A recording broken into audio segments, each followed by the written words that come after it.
Hi, I'm Brian Tadros. Find out more about myself and my firm at bdtlawfirm.com.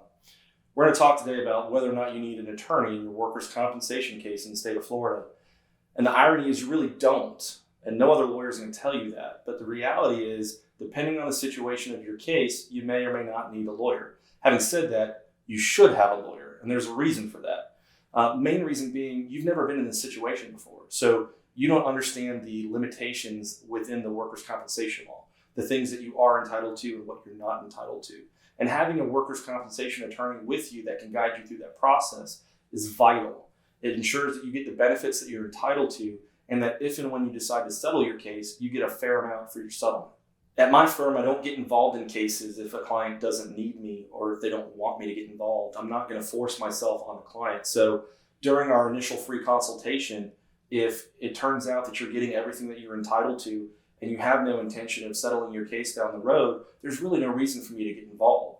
However, if there's a benefit that you've been recommended to receive, whether it be specific surgery or some kind of medical treatment that you're not being provided because the insurance company's either denied it or they're taking too long to authorize it, then hopefully I can help add value by trying to get that accomplished for you by filing a lawsuit if necessary, going to a final hearing if necessary. But hopefully along the way, it will get the insurance company's attention.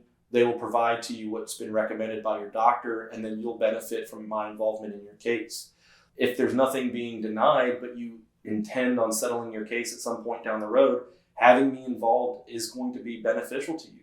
I'm going to be able to guide you through the process, collect the information that I need along the way, so I'm not collecting it only at the last minute, to properly evaluate your case for you and tell you what your case is worth so that you can make an informed decision about whether you should settle your case or not.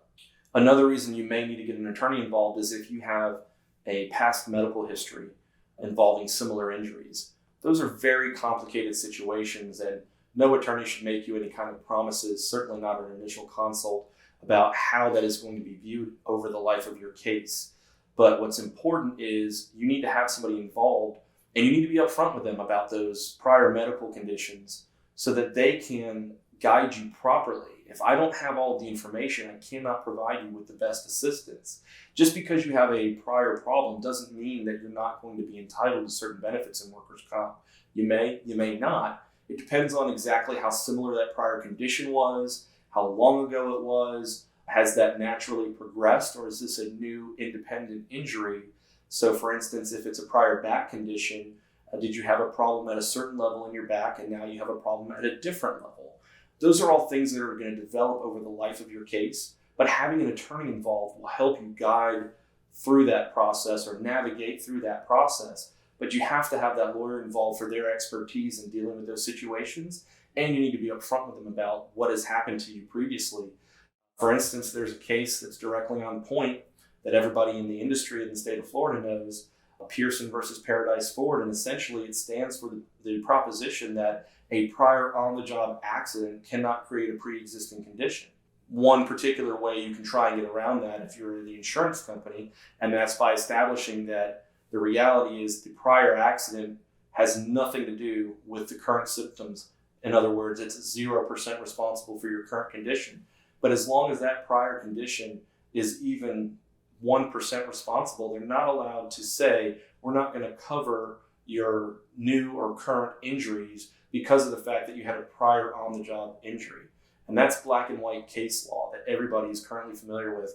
And I should point out that at the time of the shooting of this video, that is the current state of the law. That may not be the case going forward, but those are the kinds of nuances that you're not going to know as just a normal everyday human being that doesn't deal with workers' comp and the industry and the cases on a day-to-day basis. I've been doing this for over 16 years, and at this point, those kinds of things are just things that are commonly known to me. And so hopefully when I'm involved in a case with a client, I can impart my knowledge onto them so that they can be more enlightened about what they're entitled to, what kinds of issues they're going to have if they want to move forward with litigation, so they can decide if they want to do that, and we can make informed decisions together about whether we should do things like sending you out to an expert for what we call an independent medical evaluation, which is a one-time visit with a doctor of your choice.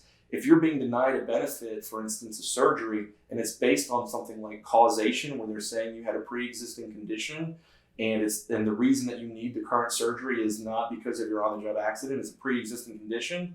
If you don't go and get an independent medical evaluation, you've got no argument. You have to have medical testimony that backs up your claim. And so you really do need a workers' comp attorney in certain situations, but again, not all of them.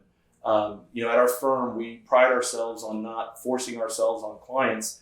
We allow clients to make informed decisions, and if they don't need us to get involved in their case, we're not going to do that. I can't tell you how many times I have done a free initial consult, provided my information to that individual, and later on, as long as 1 year later, had that person reach out to me and say, "You were so helpful. I appreciate the time that you took to speak with me during the consult, and XYZ came up, and it was time for me to get somebody involved, and I had your number in my phone, and I immediately reached out to you. You were my go-to guy."